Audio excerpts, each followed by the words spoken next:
السلام عليكم ورحمة الله وبركاته. ازيكم يا حبايب قلبي؟ عاملين ايه؟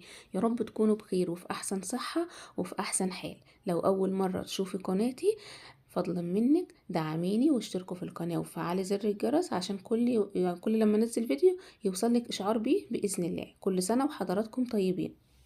النهاردة هنعمل اول تنظيفات العيد بعد العاصفة اللي جت بهدلت الدنيا ودمرت الدنيا. انا اسفة على المنظر يا بنات. ده بعد العاصفة السجادة ملهاش ملامح، والرملة الحمراء والصفراء وكل الألوان عندي في البلكونة. طبعا أكيد كلنا كده. ربنا يعيننا ويقوينا يا رب. خلاص رمضان بيودعنا. والعيد فاضل عليه يومين 3. كل سنة وحضراتكم طيبين. فأنا قلت بقى ايه أبدأ بالبلكونة و... واحتمال يعني ما نعملش اي تنظيفات خالص. يعني انا ان شاء الله قلت هنضف البلكونه كده واظبطها، لان ما ينفعش تفضل بالمنظر ده. اما بقيه الشقه فانا هروقها ترويقه عاديه خالص، الترويقه الاسبوعيه اللي احنا بنعملها. وممكن انا بقى اللي مغسل، يعني مش هغسل السجاد ولا حاجه. انا بس عندي السجاده الكبيره اللي كانت في الصاله، انا كنت شايلاها وغسلاها في قبل رمضان. دي بقى هروح مروقه الشقه ومسحه كده، واروح فرشاها واظبط دنيتي، لان انا اصلا مش هعيد في الشقه. فانا هعمل كده وهقفلها وربنا يسترها بقى، لان سامعه ان في عاصفه هتيجي يوم الاربع تاني. فانا والله محتاره، يعني مش عارفه افرش السجاده واظبط الصاله وكده وافرشها، علشان خاطر لما ارجع من اجازه العيد اللي انا هقضيها في بيت العيله، تبقى الشقه مهندمه وتمام يا دوبك بس. اروقها كده، امشي في فوطها، امسح العفش وكده وخلاص، وامسح واكنسها بالمكنسه، ولا اسيب كل ده لما اجي؟ مش عارفه. انا لسه في حيرة لحد الان. ساعة اقول لا هعملها واظبطها واصورها لكم، وساعة تانية قلت اما انا العاصفة هتيجي هتبهدل الدنيا وانا اصلا هقفل الشقة ومش هعيد فيها. بس انا ان شاء الله قررت كده معاكم وانا بسجل الفيديو ان شاء الله، ان انا هروقها ترويقه عاديه، الشقه ترويقه اللي هي التنظيفه الاسبوعيه العاديه. وهفرش السجاده واظبط الصاله، حتى لو بقى انا كده كده هقفل الشقه وهمشي. لو بقى في عاصفه وكده هتتكنس بالمكنسه تاني، وهمسح بس العفش وخلاص. وبقيه السجاده اللي انا عايزه اغسله بقى ان شاء الله هبقى اعمله ايه بعد العيد. المهم كده انا زي ما حضراتكم شايفين شفطت بالمكنسة ومسحت السور بتاع البلكونة. وجبت بقى كنست مسحت بالموب كده. وكل حاجة كانت في البلكونة انا مسحتها، جبت فوطة وبلتها مية، مية بصابون بكلور. ورحت مسحاها وماشية عليها كده ومظبطاها. طبعا كل حاجة واضحة في الفيديو. المهم هنا كمان جبت فوطة مبلولة، والمجرة بتاعة الشباك ده، باب البلكونة برضو كان فيها تراب ومتبهدلة. فايه رحت عاملاها كده برضو بالفوطة المبلولة، ما خدتش مني حاجة ونطفت زي ما واضح في الفيديو. كل سنة وحضراتكم طيبين. واحنا يا بنات مش عايزين نضيع اخر 10 ايام في التنظيفات والكلام ده. هي العاصفة جات لنا قالت لنا ما تعملوش حاجة، اقعدوا تعبدوا وخلاص. فايه حاجات بسيطة اللي احنا بنعملها في الروتين اليومي بتاعنا. المهم هنا نضفته ورشيت مية بديتول في الاخر كده، واروح مسحة اخر مسحة. والبلكونة الحمد لله بقت فلة معايا، النظافة حلوة مش عايزة اقول لكم كل شوية اطلع اقف فيها. برضو الباب البلكونة التراب واقف على الازاز. انا هصوره، مش عارفه هيبقى تيجي اللقطه دي معاكم في الفيديو ولا لا. فعلا حرفيا التراب الناعم الاحمر ده واقف على الازاز. فانا جبت فوطه اكوي بتاعه التراب، والفوطه بتاعه الازاز بليت نصها، اما فوطه التراب كانت ناشفه. نضفت بالتراب الاول، بس ما كان وشي ظاهر وكده فما مسحتها، ما نزلتهاش في الفيديو. وبعد كده بدأت اجيب فوطة الزجاج ومسحت بالنص المبلول كل حاجة، ومشيت على الازاز من فوق وتحت. وبعد كده جبت بالنص الناشف ومشيت برضو عليه. الازاز بقى بيبرق وبيلمع لمع. يعني انا كنت بصور يعني من ورا الازاز مش واضح في الفيديو، انا كنت الازاز موجود ولا ده مش موجود خالص، ولا التصوير من غير الازاز. هنا خلاص بقى ظبطتها وظبطت الدنيا ومسحت السور. وبرضو مسحت الحبال علشان خاطر عندي نشير من امبارح ومش عارفة انشره، ونشرت وظبطت الدنيا والحمد لله، اللهم لك الحمد. بعدها بقى كان عندي ورق عنب جايباه من السوق نص كيلو ب60 جنيه. هو سعره غالي شوية بس برضو يعني يعني حلو. هو الورق العنب نازل ناعم وصغير كده وجميل، فانا قلت اجيبه. كده كده الكوسة والبتنجان الكيلو برضو ب25 وب30، فهي. المهم هنا بقى انا كان عندي خلطة موجودة عندي. انا قلت لكم قبل كده لما باجي اعمل في رمضان بالذات خلطة محشي، بعمل خلطة تكفيني مرتين. طلعتها حطيت عليها بس شوية زيت ومثلا زودت لها شوية توابل، بحييها كده، بحيي ريحة التوابل. وجبت بقى بصلاية وقرنين فلفل وطماطماية وحطيتهم في كده في قاع الحلة. انا بحب اسوي اي نوع محشي في حلة ألمنيوم، بتخلي التسوية، بتظبط التسوية. المهم بقى ايه، انا في الوقت ده كنت غسلت الورق العنب تحت ميه جاريه كذا مره لحد ما ميته نطفت. وبعد كده حطيت ميه سخنه، حطيت فيها معلقه ملح ومعلقه سكر وعصره ليمونه. الميه غليت، نزلت عليها بالورق العنب، خدت اتسلق. هو الورق العنب في الوقت ده ما بياخدش مده طويله على النار. اتسلق وطلعته، اديته برضو يعني حطيته تحت ميه جاريه كده، وحطيته وحطيته في مصفى وصفيته. هنا بقى قطعت برضو مع الحاجات دي ليمونة كبيرة، وحطيت معلقتين زيت وشوية ملح وشوية فلفل، وقلبتهم كده بإيدي. بيفرق في الطعم وفي نفس المحشي صراحة يعني. المحشي كان ما شاء الله، اللهم بارك، بألف هنا علينا يا رب. كان طعمه حكاية. أنا عاملة خلطة المحشي بتاعت ورق العنب في فيديو قبل كده، في فيديو روتين اللي قبل ده تقريبا، نفس الخلطة العادية. بس انا محشي ورق العنب بحب ازود له دبس رمان في الخلطة نفسها، وازود له في الشوربة برضو معلقة دبس رمان.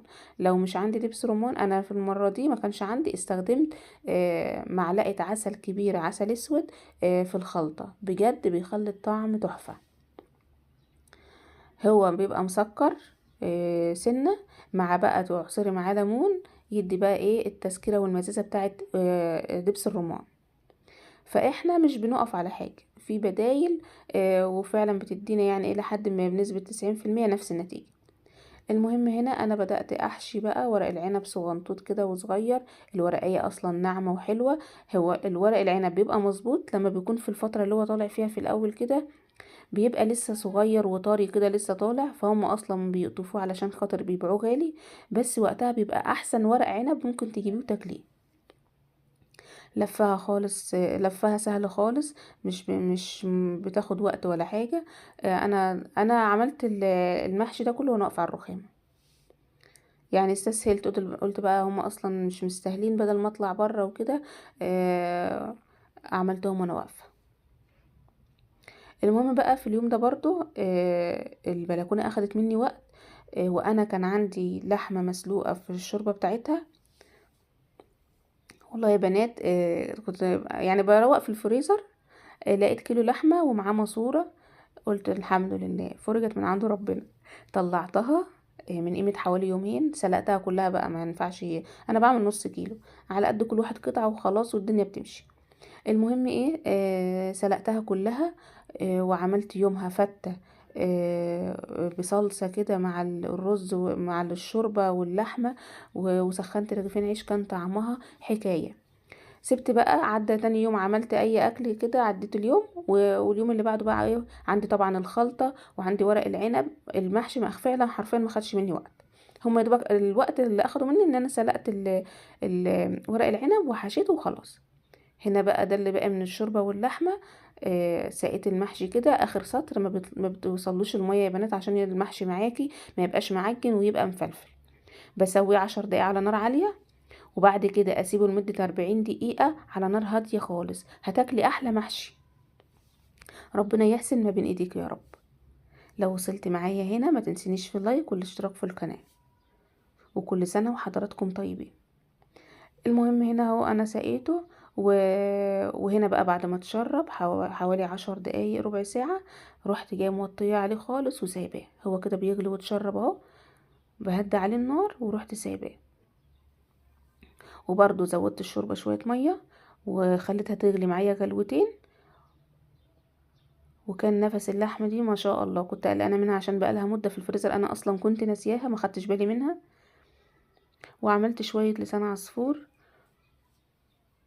واليوم عدى والحمد لله. هنا بقى كان من يوم ما كنت عامله الفته، كان باقي عندي صلصه من بتاعه الفته. انا بعمل بشوح توم في زيت، واحط كزبره واروح طشاها بشويه خل، وانزل عليها بالطماطم واتبلها بقى، واسيبها تغلي لحد ما تتقل مع نفسها كده. المهم كان فايض، فانا رحت محمره شويه عيش ابيض، احنا بنحب اصلا ناكله كده كمان. حمرته ورشيت عليه شويه ملح، ورحت بقى ايه، ما حطيتش شوربه ولا اي حاجه. رحت مغرقاه بالصلصه بتاعه الفته، وكان طعمه حكايه. كنت عايزه احط شويه رز تحت منه، بس قلت المحشي كتير والاكل هيفيض، فمش ما حبيتش بقى، قلت ايه احنا هننقنق فيه كده مع جنب الاكل وخلاص. المهم كان هنا خلاص المغرب فاضل عليه 3 دقايق بالظبط. قلت ايه اغرف كده معاكم المحشي. كان طعمه تحفة تحفة تحفة. طبعا برضو الوش قطعت عليه شرايح ليمون خفيفة كده، رفيعة خالص. انا عندي الولاد اصلا بيحبوا الليمون، فالليمون ده هما بياكلوه. عملوا له 3 طبق اهم، ما شاء الله كفينا وفاض. شفت الحلة، ارضية الحلة ولا لزقت ولا اي حاجة. والميكس اللي انا حطاه الفلفل والطماطم والبصل ده انا برضو شلته واكلناه. هنا بقى غرفت طبقين لسان عصفور، وطبق اللحمة في الشوربة، وبحب اسخن جنبها عيش وملح بقى بفلفل وكمون. وبألف هنا علينا وعليكم يا رب. بسم الله ما شاء الله، اللهم بارك. شايفين؟ الحمد لله. انا بشهادة اللي حواليا يعني نفسي في الاكل ما شاء الله، اللهم بارك. لو محتاجة تفاصيل خلطة المحشي اللي انا بعملها، اكتبي لي كومنت وانا ان شاء الله هعمله بكل التفاصيل. انا ما حبيتش اطول معاكم واجيب لكم الخلطه من الاول، لان انا عملتها في فيديو قبل كده. اللهم صل وسلم وبارك على سيدنا محمد وعلى اله واصحابه اجمعين. ورق العنب دايبه دوب. قولوا لي يا بنات في الكومنتات هتعملوا ايه في تنظيفات رمضان. هعمل معاكم بقى شويه رز بلبن يستاهلوا بقكم. بسم الله ما شاء الله. انا عندي لو هتعملي 2 لتر لبن، بجيب كوباية من بتاعة مج الشاي العادية، اغسلها كويس، وانزل كل النشا اللي في الرز، المهم اطمن ان هي مغسولة كويس. وبعد كده بجيب حلة على النار، احط كوباية الرز، وانزل عليها ب4 كوبايات مية، بنفس الكوباية اللي انا عايرت بيها الرز. هما الولاد طلبوه مني، انا من زمان ما عملتهوش. قالوا لي يا ماما بقى احنا زهقنا من الكنافة والحاجات دي، عايزين ايه رز بلبن. المهم هنا في الوقت ده كان بعد بقى الفطار، كانت حوالي الساعة 10 مثلا او 9:30. قلت خلاص انا هعمله لهم، وهم ايه يبقوا ياكلوه في السحور. هنا المهم بقى اللي انا سبت النار وسط لحد ما الرز اتشرب كل المية، وكنت كل 5 دقايق ايه بقلب فيه. انا قلت على ما وانا بعمله كده على ما اروق المطبخ واظبطه واغسل المواعين اللي في الحوض بتاعه الفطار، هكون عملته، عشان كل شويه ايه افضل متابعاه، يبقى انا واقفه كده كده في المطبخ. المهم هنا انا اتاكدت ان خلاص شرب الميه كلها، نزلت عليهم ب2 لتر لبن. اللبن ده ساقع من التلاجة عادي، هو كده كده هيغلي مع الرز. واخدت من ال2 لتر دول كوبايه زي اللي انا عايرت بيها اللبن الرز. فضيتها، ما حطيتهاش يعني مع الرز، خدتها لوحدها كده. وهنزل عليهم بمعلقتين كبار نشا، ومعلقتين كبار كريم شانتيه. تمام كده. وهقلب الميكس ده كويس، وهركنه في جنب خالص دلوقتي. المهم بقى انا لما احط اللبن على الرز كده، ده ما سيبهوش، بهدي النار، يعني ايه وسط مايل للميله للهاديه. وعلى طول كل دقيقتين اقلب فيه، كل دقيقتين اقلب فيه لحد ما يبدأ يغلي، اروح مهديه النار عليه وسايباه بقى بتاع ربع ساعة. يعني بعد ما يغلي اسيبه يغلي بالرز ربع ساعة بعد الغليان. وهنا برضو ما ننساش المقدار ده بيحتاج كوباية سكر. كوباية السكر ده رز بلبن مظبوط، ولا هو مسكر يضايقك ولا هو مثلا دلع، لا هو كده مظبوط. لو بتحبيه مسكر اوي زودي معلقة ولا معلقتين. المهم هنا غلي واللبن فار اهو، رحت مهديه النار عليه بقى خالص، ونزلت عليه بخليط اللبن والنشا والكريم شانتيه، وانا بقلب. هنزل عليه كده وانا بقلب.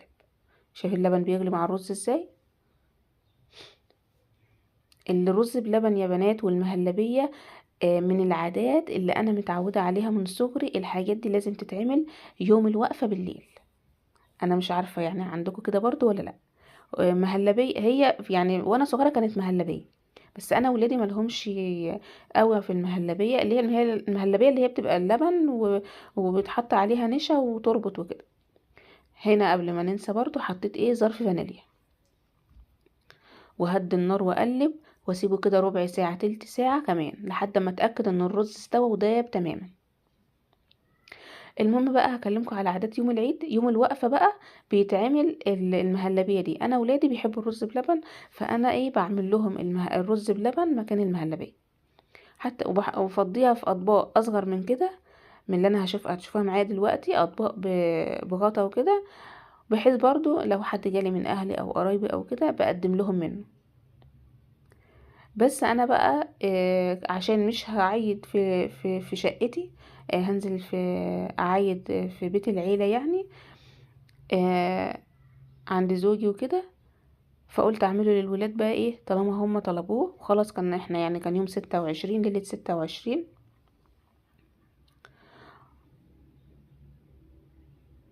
وقلت اعمله لهم ياكلوه ويتسحروا بيه. قلت هنمشي الدنيا كده يعني، نعمل لهم حاجة حلوة نفسهم فيها، وفي نفس الوقت توفر علينا بقى عمايل السحور. كل واحد اخد له طبق، ما شاء الله اللهم بارك، وعلبة الزبادي او كوباية الزبادي اللي انا بعملها في البيت. هنا بقى بملى الطبق حلو علشان خاطر يكفيهم لانهم هيتسحروا بيه. جربي الرز بلبن بطريقتي دي، والله ان شاء الله باذن الله هيعجبك، وكل اللي هيدوقه منك هيقولك زي الفل. شايفين القوام؟ ولا هو تقيل قوي الرز يعني طاغي على اللبن، ولا ان هو خفيف خالص فما يربطش مني. ما شاء الله اللهم بارك. كيلو اللبن بياخد معلقة نشا ومعلقة كريم شانتيه ونص رز ونص سكر. انا هنا ضعفت الكمية، عملت كوباية سكر وكوباية رز واتنين لتر لبن واتنين نشا واتنين كريم شانتيه وباكت فانيليا. هنا بقى لو هتزينيه زيني، انا حطيت عليه جوز هند وحطيت عليه كده زبيب، يعني حطيت على كمية وكمية تانية ما حطيتش عشان اللي ما بيحبش، وهو سخن عشان يلزق فيه. بعد ما يهدى خالص حطيه في التلاجة، هتلاقي بقى وعمل وش مكرمش كده وتحفة. طبعا اللي احنا كلناه في اليوم ده ملحقش يعمل وش ولا يعمل كرمش بألف هنا. اللي قعد في التلاجة لتاني يوم عمل وش ومكرمش. هتشوفوا دلوقتي هعمل معاكم طبق هدوقه معاكم، هتشوفوه جميل وحكاية. اللهم بارك. لو وصلت معايا لحد هنا ما تنسينيش في اللايك والاشتراك في القناة، وشكرا جدا على مشاهدة الفيديو. شايفين الرز بلبن جوسي وجميل وتحفة ازاي؟ بيدوب في البق دوبان، ما شاء الله. كل سنة وحضراتكم طيبين، وما تتعبش نفسك يا بنت في تنظيفات العيد جامد قوي عشان خاطر العاصفة اللي جاية بعد رمضان ان شاء الله. نعمل كل اللي نفسنا فيه، وما تتعبوش نفسكم زيادة عن اللزوم. نضفوا بيتكم التنظيفة العادية العادي. انا هعمل كده ان شاء الله باذن الله. ما شاء الله رز بلبن تحفة وطعمه حكاية. كل سنة وحضراتكم طيبين ومع الف سلامة.